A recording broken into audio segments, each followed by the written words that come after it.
name is Barbara Nissman, and I am speaking to you from my music studio here in Greenbrier Valley, West Virginia. And I wish I were speaking to you from the stage, and I wish I could perform this sonata for you from the stage, but hopefully that will happen one day soon and we can all be together. But remember, I started this series with Beethoven's popular sonata, The Moonlight, and I thought it would be a good idea to return to Beethoven for another popular sonata that we pianists call the Waldstein. Now, we never take the time to say this is Beethoven's 21st sonata in C major, opus 53. We nicknamed it the Volstein because Beethoven dedicated it to his good friend and very generous benefactor, Count Waldstein. Now, Beethoven left us 32 sonatas, and boy, they're a lifetime challenge for the pianist and for the listener. They're just wonderful works that, like a bottomless pit, we keep digging in, and there's more to get at every time. And music historians divide these 32 sonatas into three groups. They say the first group is the early period, then the middle period, and then we have the late period. And actually the Moonlight came from the early period. And this was the period where Beethoven went to study with Haydn and was very influenced by the classical composers, Mozart and their works, and he really adopted the classical sonata form, and they call this his apprentice period. And I kind of bristle at that term because I don't believe Beethoven was ever an apprentice. He might have taken lessons from Haydn, but he always had that strength of character, and he always had his own voice. And of course you heard that in the Moonlight. And then we come to the middle period, and actually the Waldstein begins this period, where Beethoven is kind of breaking the shackles from classical form. He's branching out, he's expanding the form, and this is marked by an expansion of the instrument as well. It's a very virtuosic period where you will see the virtuosity in this sonata. And then we have, of course, the late period where Beethoven is even getting freer in his content, and this provides the bridge to Romanticism, and you can hear his freedom of expression and the depth of the character of the music. And perhaps I should do a program with a late sonata, but today I want to concentrate on a popular sonata that one day I'd like to play for you. And Beethoven wrote this in 1804, and it's interesting, this was written before he wrote his Fifth Symphony, and I really believe that he was his most adventurous at the piano. And I think it was at the piano where he could try out a lot of the ideas that he would use in his later symphonic works. And I think when you hear the first theme, you will hear a lot of the material he did use in the Fifth Symphony. So I'm going to go movement by movement because I think this is an easier way to listen, and it is a longer sonata. So let's start with the first movement. He marks it Allegro con brio, and which means it's a very fiery, spirited movement. And he uses really an ostinato theme. Now, Beethoven had this marvelous talent where he could take, 2 or 3 notes and develop a theme out of it. And he does that with just 3 notes. So listen to the first theme.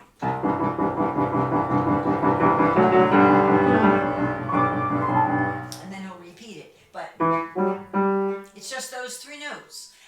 But look what he does to it. And there's this wonderful rhythmic energy that pervades the entire movement. And every time I start this movement, I am reminded of my 20th century friend, Sergei Prokofiev, who wrote his Piano Toccata in 1911. And I am convinced he must have studied the Waldstein and was influenced by the sonata, because listen to his opening.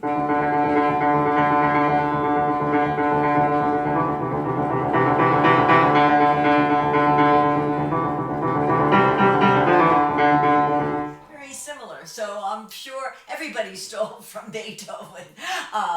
So let's get back to this movement. So we have just this 3-note theme, and then what Beethoven will do, he'll present it in C, then he'll present it starting on B flat.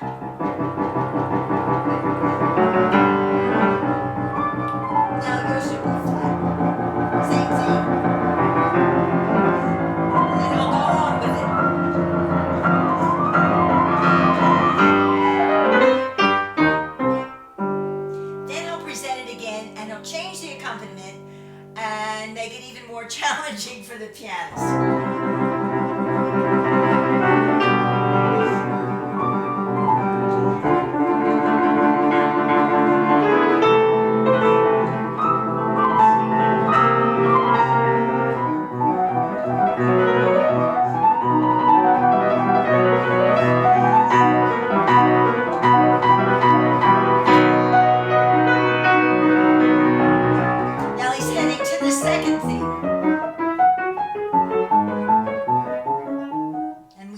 we come to the contrasting theme. Remember, in sonata form, we have 3 sections. The first is the exposition with 2 contrasting themes, contrasting in character, and of course, contrasting in key. And usually, the classical guys would present it in the home key, and then they'd go to the dominant key, which is the 5th degree above. Now, what Beethoven does, he doesn't go to the dominant. That would have been to G. He goes to E. He uses the 3rd, the interval of the 3rd, and he presents this theme, a beautiful chorale theme.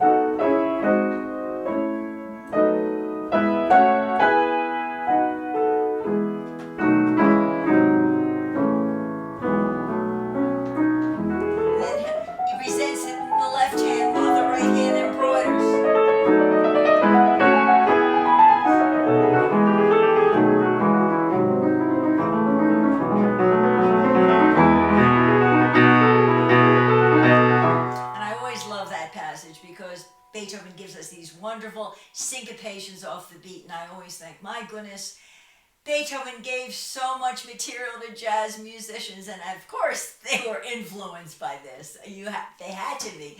So then he ends the exposition, then he will start the development. And remember I said that was the section where everybody's fighting with each other, everything is in conflict. And what Beethoven does here is he'll use that motive we heard in the opening, and he'll vary the registers, so he'll exploit that. So let me show you.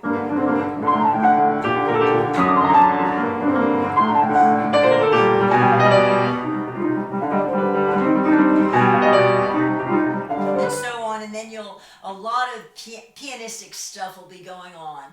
And then you will hear when he comes back to the return, the recapitulation, and that opening theme he'll present again, and then he will take us to the second theme. And remember, in the return, the second theme always comes back in the home key, even though it's still contrasting in character.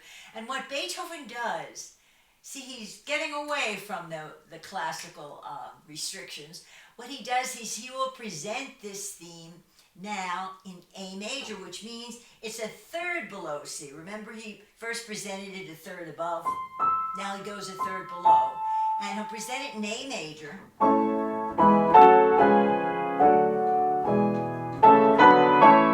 Then he'll give you A minor, the minor mode.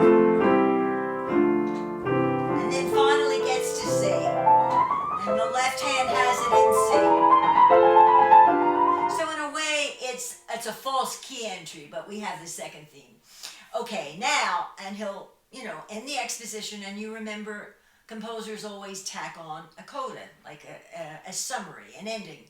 Well, Beethoven, of course, really expands the form by, actually, the coda sounds like a mini development and a mini movement. So he will start the coda. Instead of starting it in C, he'll start it in the key of D flat, which is the Neapolitan. It's a wonderful effect.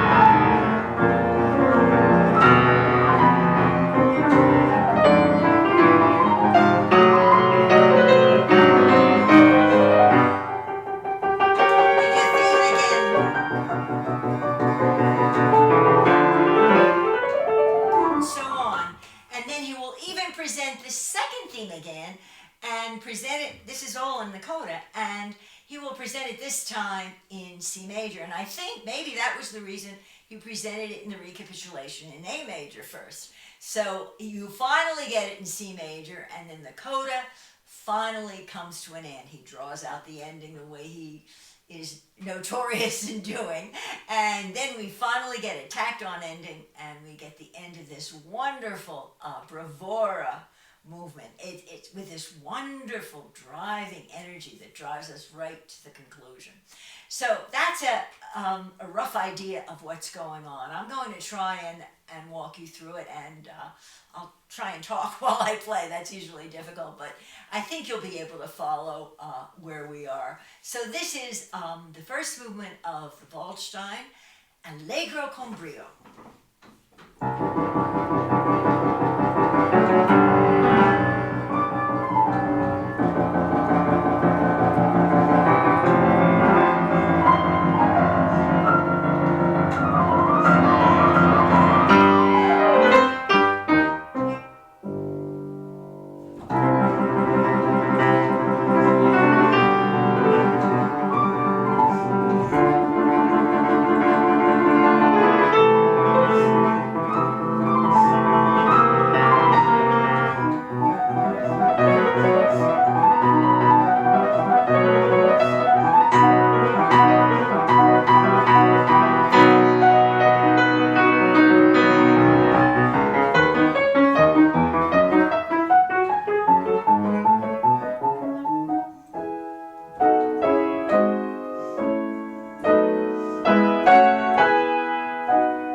classic opening movement.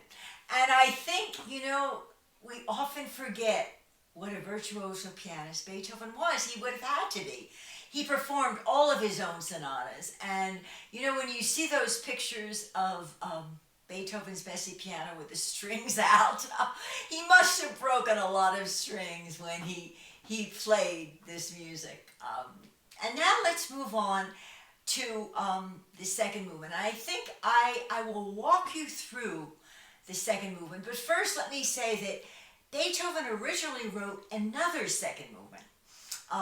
It was an Andante, and it was rather long, and he played it for a friend of his, and the friend heard the entire sonata with this Andante in the middle, and he said, Maestro, this movement really doesn't fit. And of course, Beethoven was a bit miffed because he wasn't used to anybody criticizing his work.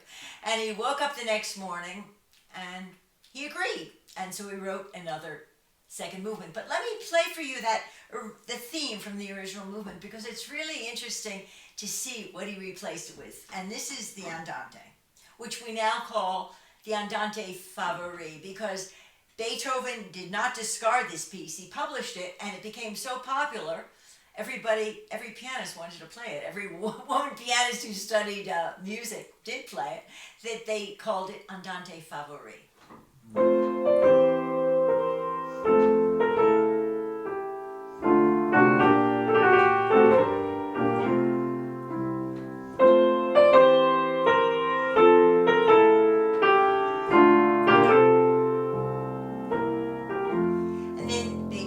A whole series of variations on this theme, and it's really a lovely piece, but it takes around 6 minutes, I think. So this is what Beethoven replaced it with, and you know what? He was right. So because the dramatic character is so different in this Adagio Malto. So let me walk you through this. It's in 3 parts, but it's very short, and really it serves as a transition to get you to this beautiful finale. So listen to this. And he starts it, it's very somber.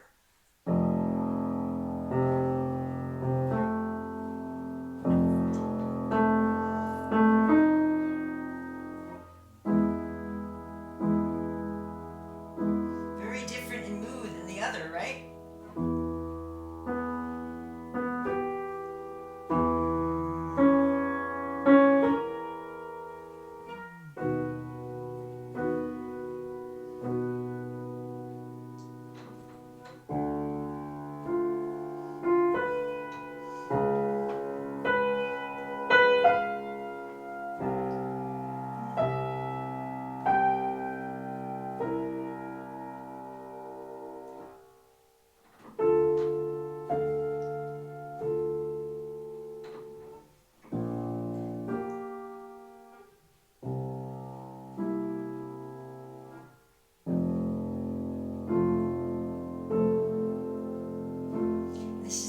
Section in the middle.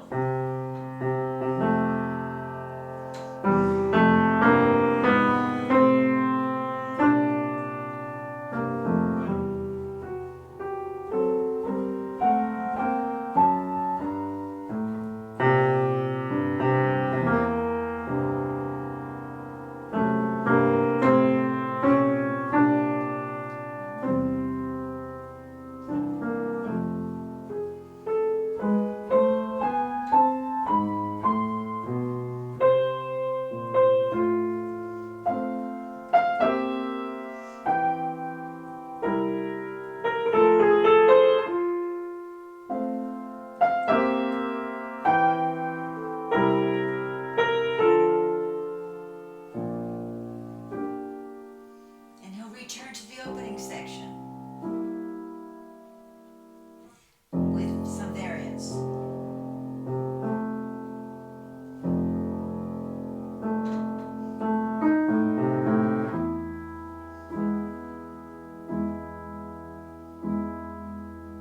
Very tragic.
he stops here, and this is really the transition to the wonderful next movement.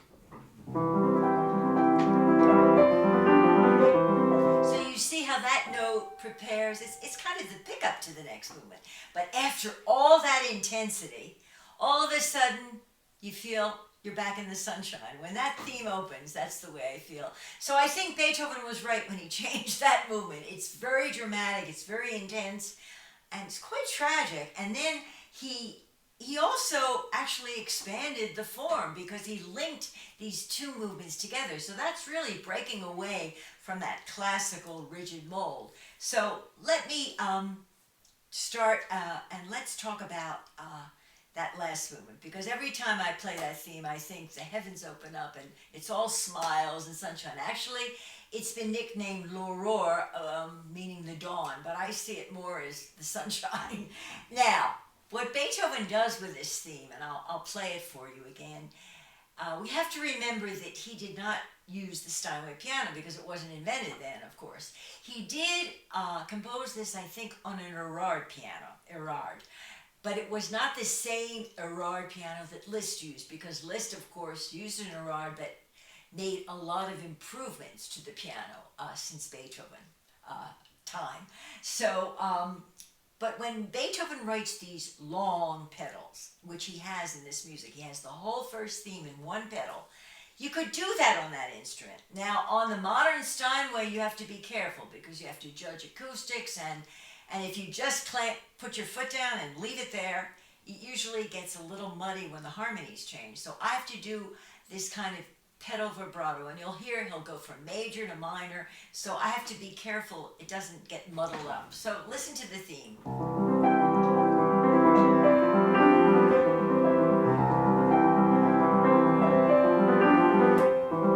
Other pedal. Now I'll go from minor, major.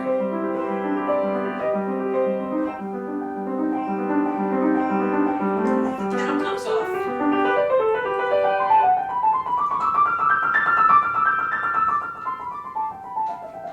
Again, pedal.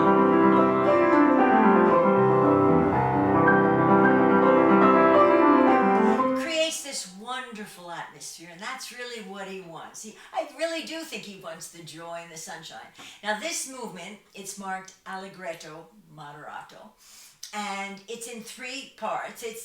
It's more of a sonata rondo movement. So this theme that you heard will open each section, and the middle section is in a way much more developmental than the first section is. And then he will, on the return, he will give us this theme again, but this time he will present it.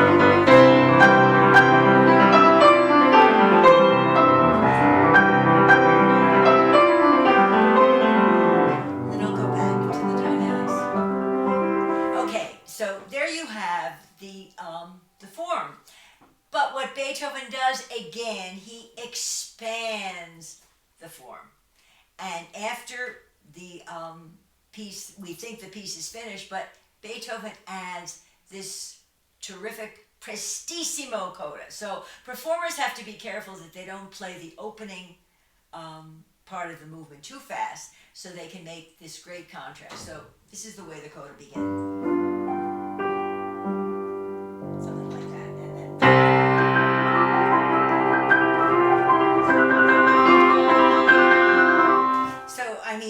Talk about showing off what he could do with the piano. He's really showing off his chops, isn't he?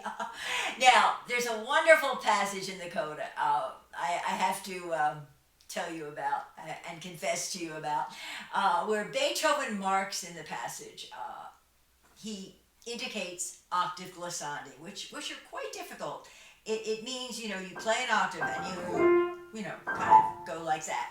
Now, on his piano, it was much easier because the action was so much lighter than the Steinway. Now, when I was a student, I did play the octave glissandos, but Beethoven also indicates in the score an ossia, which is an alternative version, where you can finger it. And actually, I've come to like the sound of that better because it kind of blends in with what went before and after. Now, when I was a student, though, I did do those octaves, and it was kind of a rite of passage. Everybody had to do the octaves glissandi, and I remember students always would go to concerts to hear anybody who would play the Waldstein Sonata, and there was a story that Rudolf Serpin, who was really a specialist in Beethoven's music, always did the octave glissandi. But the story went that right before he would get to the passage, he would take his finger in his mouth and go, and I never saw him do it in person.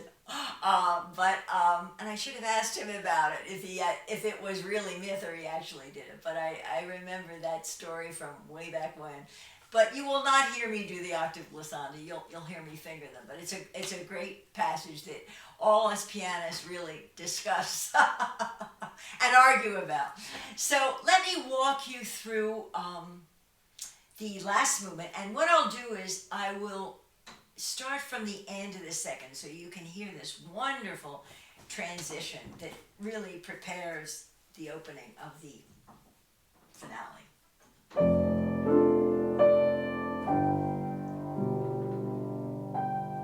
And you wait.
And now you see why I say I wrestle with Beethoven.